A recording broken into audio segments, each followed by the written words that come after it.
We are on to our next session, and we've been waiting for this for a while. It's very special to me specifically, and basically, we're talking about Manhole Collective, a group of people and institutions who've come together to put out a VR animation film on a real social issue that we'll talk about in a bit. But first, I'll actually introduce you to our panelist here, Abhishek Verma. Abhishek is a national award winning filmmaker, animator, illustrator, and screenplay writer. We've got Amarnath Murugan here with us, who is from IDC School of Design, IIT Bombay, and his specialization is in extended reality, and who's actually the technical director for this film that is done. And the third panelist we have is Neil Money from Decor. So, all right, here we go. I think Abhishek, you would want us to give us some intro about the project. Yes. So this is a manhole collective where different people with a different kind of expertise of storytelling and the new media technology coming together to tell a story. And what it is story about is a story about a manhole. And let me make it clear, the manhole in India and the manhole in the Western countries are very, very different. If you look at our manholes, at a time only like a single person can enter. And it's highly dangerous. And in recent tradition of getting our septic tank or a gutter cleaned by human being, there are a lot of death happening because of the poisonous gases those are trapped inside. But nobody is caring about. So we thought of why not to tell a story and make this discourse happen into the front. In our film, there is a character who is well educated lawyer and just graduated. His job is very simple. He has to get inside the manhole and clean the whole gutter by using his hands. The problem happens that in other countries we call them as a poo diver. And what does the poo diver do? They are equipped with all the oxygen tanks and a well-formed suit. They get inside in a very thick sludge and nothing happens to them. But our people go inside, they go semi-nude, and they are just given a bottle of the whiskey and the rum. They drink it, they get dosed, and they get inside. They are not given any suit. Second thing, they are not given any kind of protective protection in sense of scientific way. The engineer should come and check whether the manhole is dangerous. There are a lot of poison or gases. Nobody comes and check. So they do it manually. What is the process? They take a matchbox, lit up around 10 to 12 matchsticks and put inside the manhole. If there is a fire eruption, the manhole is dangerous because there is a gas. It's a flammable gas. Everybody knows about biogas. The second thing, they take any kind of stick, put it inside and make a lot of noise. And if the insects comes out, then the manhole is safe and then they enter. But at that time, because it is done manually, a lot of deaths happen because those are not a proper formulated process. So in our film also, this person, his name is Amitabh, he gets inside the manhole in order to clean the gutter, and in order to check the gutter, he carries a big cockroach. It's a surreal film, and the cockroach is being put inside, and unfortunately cockroach doesn't come out. So in order to, because the cockroach is very dear to him, he gets inside and he try to find his cockroach and also clean the gutter. And in the story, he gets drowned. We don't know what happens at the end.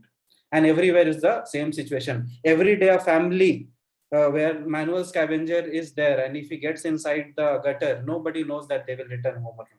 And this is whole basic the plot and the story is about. That's intriguing and interesting at the same time. Yeah, and from the description of this, I realized that you're also making a VR experience out of it.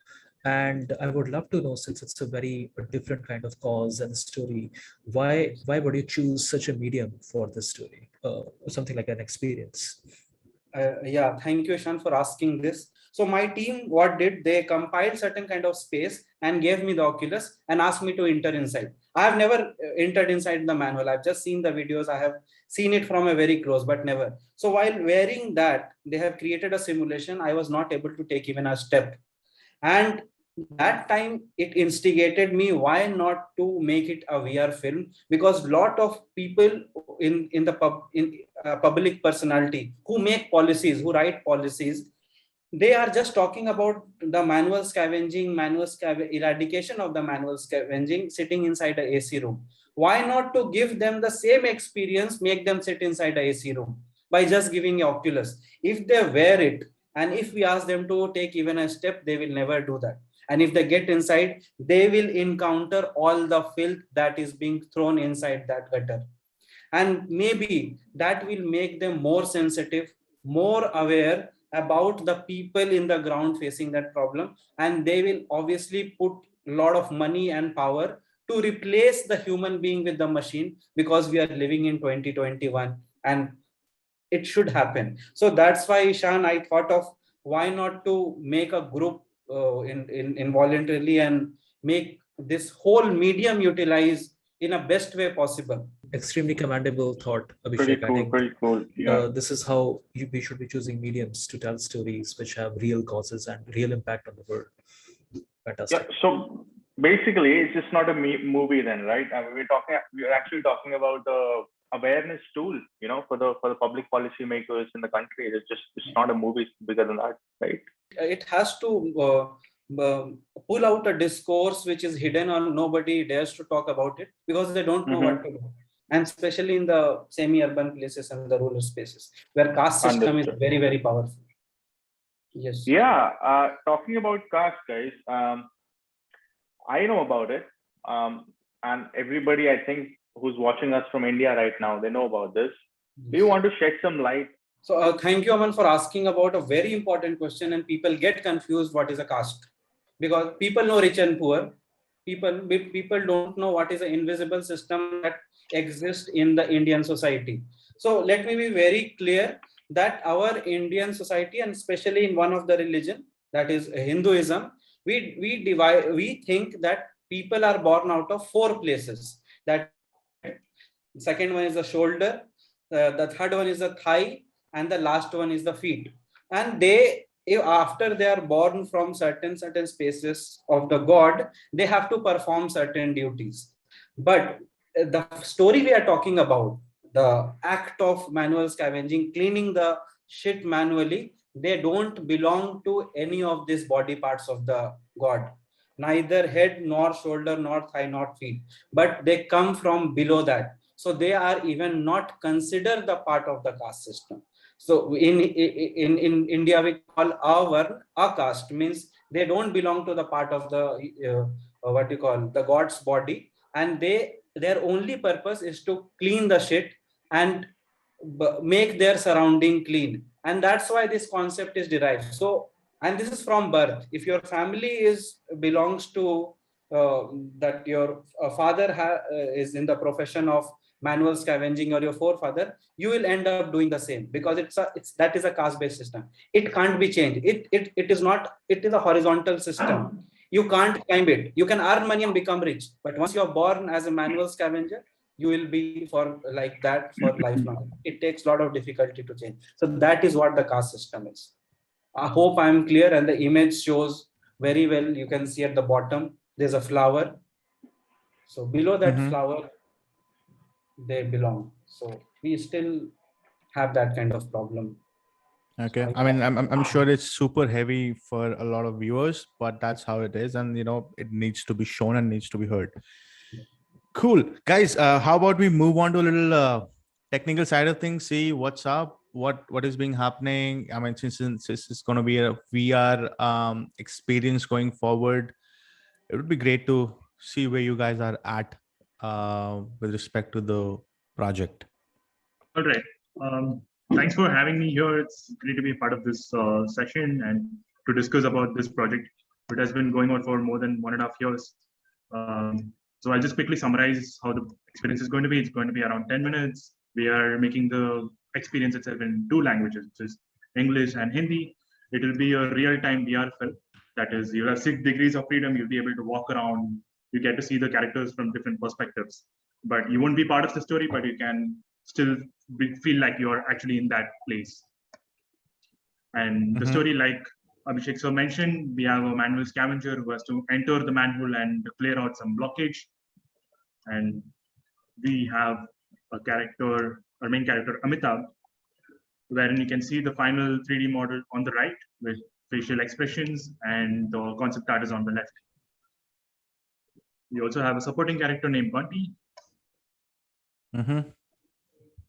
and we have an uncle who plays a side role in the film. Got it. So these are our main characters with all the final details. And we also have a magical creature named Billu, which is a cockroach. Uh-huh. I'll briefly go over our pre-production. This project started around January 2020. And since then, we have been looking into all the possible mood boards and like the scenarios, the shots. So our street is supposed to be something like this, very crowded and then barely any enough space.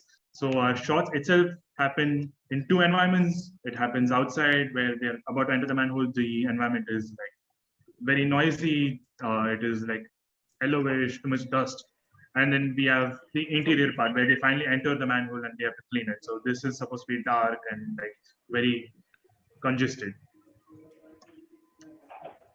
So we have also been coming up with concept art of how the street should look like in the 3D program. And these are some of the examples.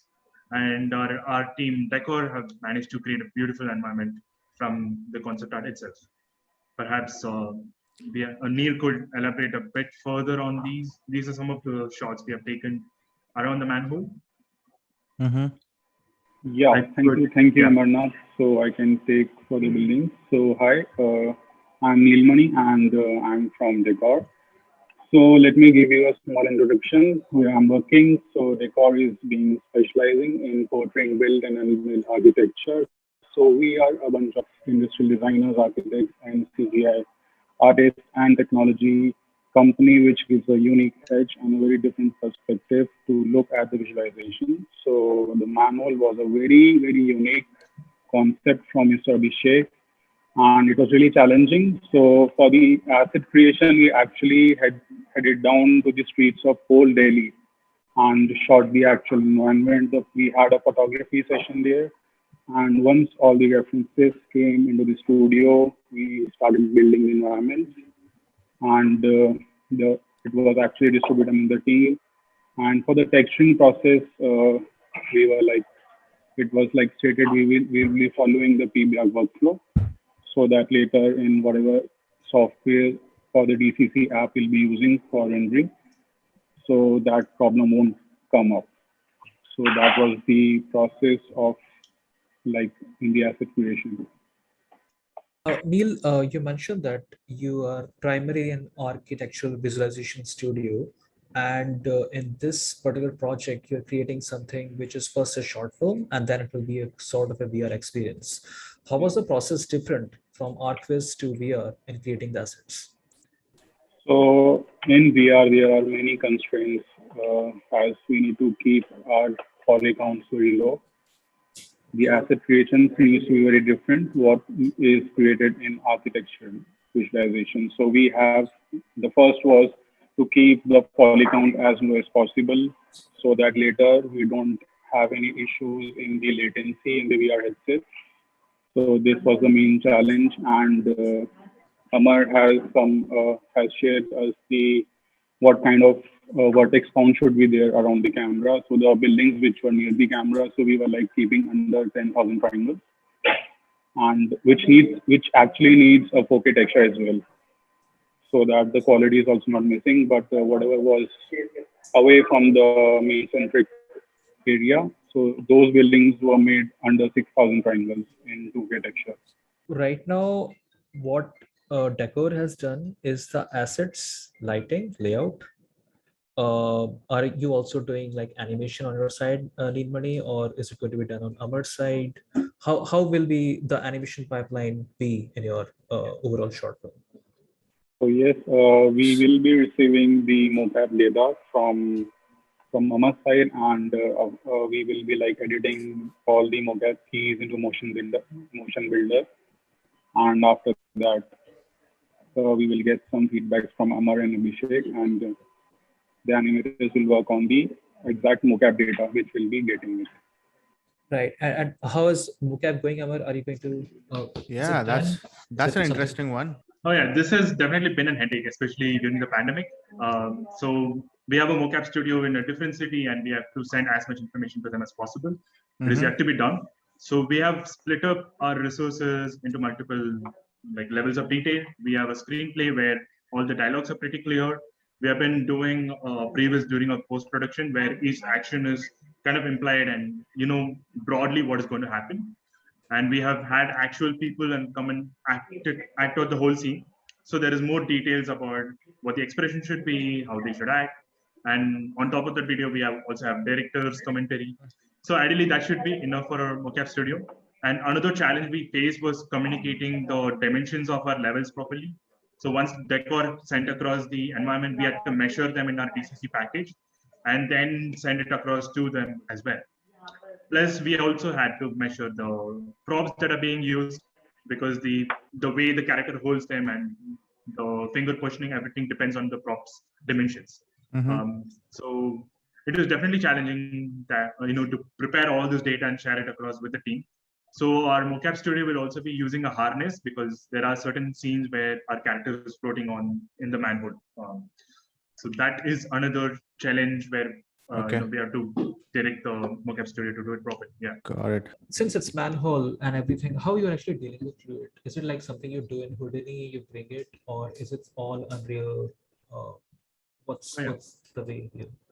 So of course, one main constraint in our case is that it's going to happen in real time, and fluid sims, as you know, are famously too much, processing intensive. And luckily, we have found a plugin which does the simulation for us. And our other alternatives are to do the fluid sim in some DCC like Houdini and then import the Alembic package or export them as flipbooks or vertex animation textures. But this seems to run in real time, plus it seems to take in the collisions of the characters as well. And at the moment, I could show a small exploration we had done.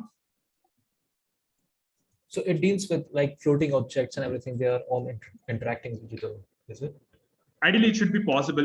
It gives us different passes of the fluid system itself. Like we have the translucency map, the vertex offset map. So all of these ideally should be able to allow us to create a shader where the movement of the objects are based on the surface positioning itself. But we are at a very early stage and we can show the R&D we have done at the moment. So initially, when the character enters the manhole, they have to clear out the top level sludge of the top layer. And this is an example of how that's happening. Once you clear the sludge, that reveals the water that is underneath. And at the moment, this water isn't reactive. So we have another example where the water is very reactive. And ideally, we should be able to combine them in the coming days or weeks. But this is a small example where everything is happening in real time in Unreal. And nothing is a big experience at the moment. That's great. So that balloon which is floating could be any object that you throw in the water and it will interact with the character as well as the water. Exactly. Yeah. Okay. That's cool. Pretty cool. Yeah. It's going to be a pretty intense experience for whoever dons that VR headset and goes inside.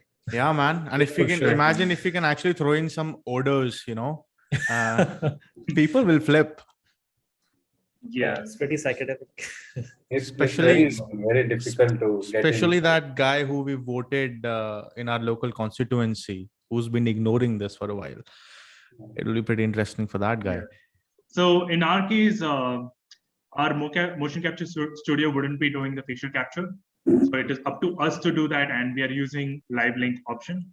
So this is a small test where we have our characters imported, and as you can see, we use the iPhone to actually do the facial capture here. There is no audio, but it is pretty decent. With some manual work, I feel we'd be able to get something that looks kind of realistic. So this is just a raw data, right? Yeah. Okay. This is without any extra processing. Okay. I think it's some brilliant work right there, man. And do you guys have something that we can show to our viewers right now? I mean, they would want to get a taste of what's to come and probably a rough timeline as to where are we looking our release, when can the release happen, things like that. Yeah, we have a teaser, we have a song, because so if you talk about Bollywood, how people know us all over the world. The film will have a song. The film is very important in Indian rap song, which they will be talking about and questioning people at the end. So we have a little teaser for you, and we are expecting a first phase release kind of like a 2D version by October end, and VR version by the January end. That is the brief timeline that we are looking at. So you can now enjoy the song and the teaser. देखा है कभी देखा है कभी देखा है कभी देखा है आदमी क्या होता ऐसा आदमी तो देख लो जान लो ऐसा भी होता है निशान है न मान लो और जान लो ऐसा भी होता है ना डर है ना पैसा देख लो और मान लो ऐसा ही होता है क्या देखा है आदमी ऐसा ही होता है. Wow, that was a brilliant teaser. I mean, we did see the artwork and also we could anticipate how good it would be, but that was really brilliant, and we can't wait for this short film and possibly the VR experience that will come out. Great stuff, guys. Thank you for sharing. Yeah, man. I mean, I think this is what will make people think. We could always make an animal character and create a story around it, but this is something, you know, this is right. It happens right across the street to us, but nobody's talking about it. Nobody, no media, no films, no nothing, right? So I think kudos to you guys to actually take it up. First of all, it's not an easy task to actually, and you know what's coming your way also, you know, people are not going to like it. Probably some sector in our society won't like it. Don't care. It's okay, man. This is brilliant stuff. And all the best for everything on this one, because this is really super cool. It was a very unique panel for sure. Yeah.